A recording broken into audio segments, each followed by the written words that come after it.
And joining us now, Jacob Olidort, Director of American Security at the America First Policy Institute. We greatly appreciate you joining us. As we keep mentioning, what a historic moment. Technically speaking, does this first phase, in your opinion, mean the war in Gaza is over? Well, it's great to be with you. It certainly is coming towards that conclusion, and the timing is very significant. Look, you've had over the last 9 months Hamas militarily isolated because of Iran being degraded. Then you had the Francis theatrics in the United Nations, so diplomatically isolated. And now, last week, you've had Hamas regionally isolated. All these Arab states, 8 Arab and Muslim majority nations, saying this plan is the way to go and Hamas needs to deliver. And so the time is now, and we could see an end in sight very soon to this war. We've been close before. I mean, you know this. In this case, though, what do you think the motivation was for Israel and Hamas to actually make this happen? Well, I think it's very much looking at the events on the ground. And, obviously for Israel, it's a shared incentive with the United States. Netanyahu and obviously these Israeli families and the nation wants to end this war, wants to start a new leaf and a new chapter in life.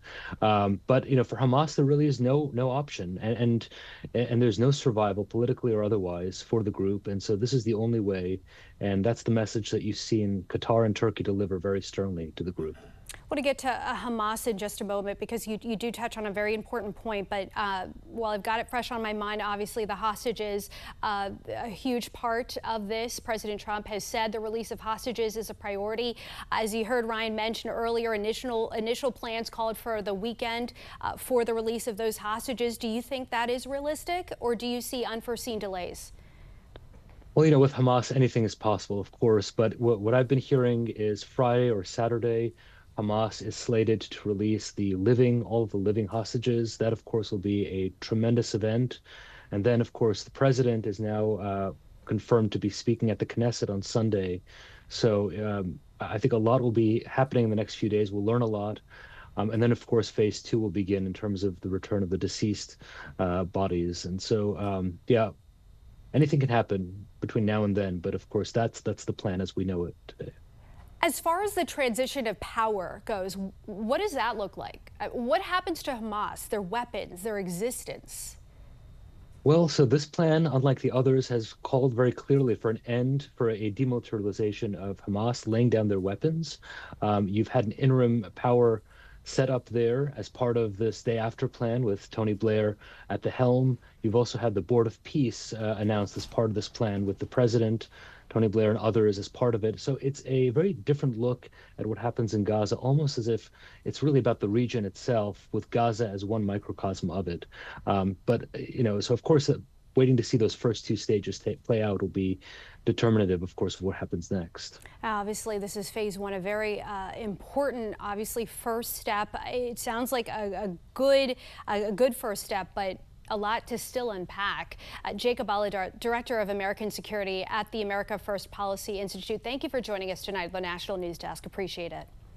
Thank you. Joining me now is State Department spokesperson Tommy Pigott. First of all, thank you so much for joining us here today. It's been 2 years, as you know, since the Hamas attack on Israel, the deadliest day for Jews since the Holocaust. Very painful on this somber anniversary. We also know there are ongoing negotiations in Egypt for peace, and everything that I've read, it appears that there may have at least initially been some progress with Hamas. What's the latest on that front? Well, of course, this being 2 years since October 7th, it's a reminder that we stand with Israel, that we stand with Israel's right to defend itself. And as President Trump often says, we need to remember October 7th. We need to see the hostages released, and we have been working towards that. It's a reminder and a reaffirmation of our commitment to do that. And then through this process, hopefully getting the hostages released, ending this dark chapter in history, but then also hopefully laying those foundations for peace and prosperity throughout the entire region. As President Trump said in the Oval Office just a few hours ago, talking about the fact that in some way or another conflict like this has been going on for hundreds of years, if not thousands of years. And we have a chance here through the support we're seeing across the Arab world, our European partners, to end this dark chapter, release the hostages, and lay those foundations for peace and prosperity to see, as President Trump said just a few months ago, a golden age stage for the Middle East. That's what we're working towards here. And, you know, as it's been stated, this is a very complex process with these ongoing negotiations. We've been here before. I've heard that, you know, we could potentially see some resolution by the end of this week, but correct me if I'm wrong. In this 20-point plan, can you also quickly clarify the proposal for governance in Gaza, specifically who would control this area? Well, look, a lot of these talks are ongoing, and I'm not going to get ahead of these talks nor speculate what may happen in the future here. As the Secretary said over the weekend, no one says this is going to be easy. This is going to be difficult. This is going to be hard work. This administration is putting in the hard work. We're seeing, as President Trump just said recently, administration representatives in the region talking about this. I think also it's important, again, to remember that context of all of the countries across the world that are supporting this initiative, that support this peace plan. Only President Trump could bring together all of these countries together in support of this peace plan to implement this plan. So those talks are ongoing, but as the Secretary made clear over the weekend in a series of interviews, and as we've been clear from the very beginning of this administration, there can be no long-term peace and prosperity with Hamas as a governing force in Gaza or otherwise. So these talks are ongoing, but we've been very clear on that in terms of there can be no long-term peace and prosperity with Hamas as a governing force in Gaza or otherwise. As you know, there are still 48 hostages in Gaza, and we understand Idan Alexander, the freed Israeli-American hostage, had a meeting with President Trump at the White House today. Explain the symbolic nature of this meeting, and if you can, a timeline for the remaining hostages released, Trump said very soon. Well, as President Trump said, that is a clear priority for this administration. And as President Trump has said from the very beginning of this administration, bringing Americans home is a massive priority for this administration, both Idan Alexander, but Americans across the world as well. And we've seen that happen again and again and again. The highest priority of this administration, this State Department, being the safety and security of Americans at home and abroad, working for that continually. But the president reaffirming today that we need to see the hostages released immediately. He's been very clear on that. He's been working towards that. The Secretary has been very clear on that. That is a high priority here during these plans, these discussions that are ongoing currently. And in the midst of all of this, there is a government shutdown. How could that impact day-to-day diplomatic and foreign relations? And also, what message does this send internationally? Well, I think ultimately what it's showing is, of course, we're continuing here at the State Department the critical missions that we possibly can. Protecting the national security of the United States, continuing those critical missions such as passport services, consular services. So if you're overseas and you're in trouble, please contact the embassy. Please contact the local consulate. They will be able to assist you, hopefully, in those efforts. So those remain open, those critical missions. But to be honest with this, there are less people working here at the State Department now than there were during when the government was open. And that's having an effect on our foreign policy. We are seeing the fact that we're missing proactive opportunities in order to push our foreign policy forward because of the shutdown.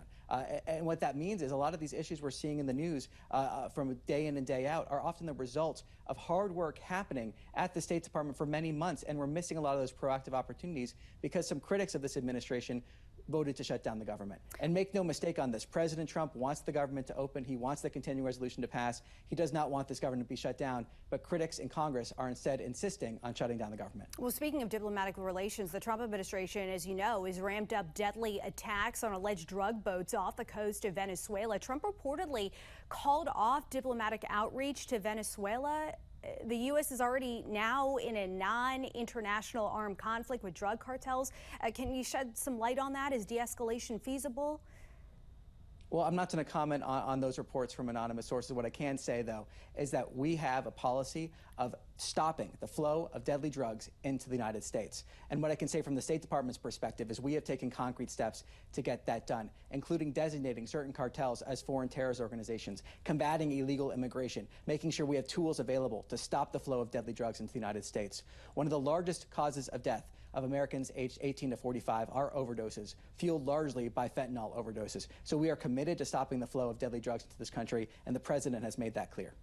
State Department spokesperson Tommy Pigott, we know how busy you are. Thank you for making time for us here on the National News Desk. We appreciate it. Thanks for having me on.